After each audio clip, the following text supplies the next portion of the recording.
Right off the top this midday, breaking news and some changes being made in preparation for a possible military strike on Syria. 10 on your side has learned that some changes are coming for the Norfolk-based destroyers currently poised for action. Let's get right to it. 10 on your side's Art Kohn, who's been working his sources and broke this on wavy.com within the hour. Art, what can you tell us? Well, Ariana, a defense official told me just about an hour ago that another Norfolk-based destroyer, the USS Stout, is heading east through the Mediterranean Sea to relieve one of the four Norfolk-based destroyers already in striking distance of Syria. Now, the four Norfolk-based ships currently on high alert in the region include the USS Mahan, the USS Ramage, the USS Gravely, and the USS Barry. The Stout was already on patrol in the Mediterranean when she got orders to join the other destroyers. Now, even though the Stout is supposed to relieve one of the four ships already on station, a defense official tells me that all five will be in position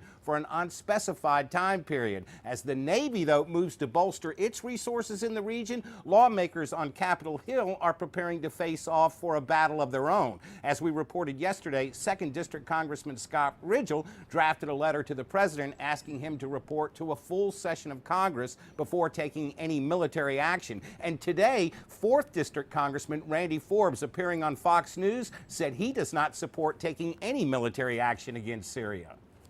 First of all, it's this rattling of sabers in Syria takes our eye off the real ball, which is Iran. I think Iran is loving the fact that we're focusing on Syria. Secondly, I think that nobody can guarantee that this is going to be just a two-day conflict, as the president's talked about. We could be locked in for years in a conflict in Syria. I think our military's been stretched too thin by this administration. They've cut $587 billion out of national defense, and then on top of sequestration. We shouldn't ask people to fight war unless they know that they've got the full weight of our political leadership behind them and the American public supports the mission.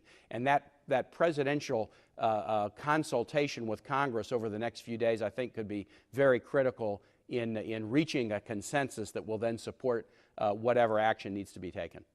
And that, of course, was Virginia Senator Tim Kaine, who was speaking on CNN this morning. Now, we will continue to follow this story. By the way, the Navy has not identified which of the four ships the Stout will be relieving, although if I was a betting man, I would say it will be the Mahan, because remember, the Mahan was on her way home from a deployment when she was turned around and told to get in position for Syria. We're going to continue to follow this story as it develops here in Washington and in the Middle East. Reporting live from the newsroom, Art Kohn, 10 on your side.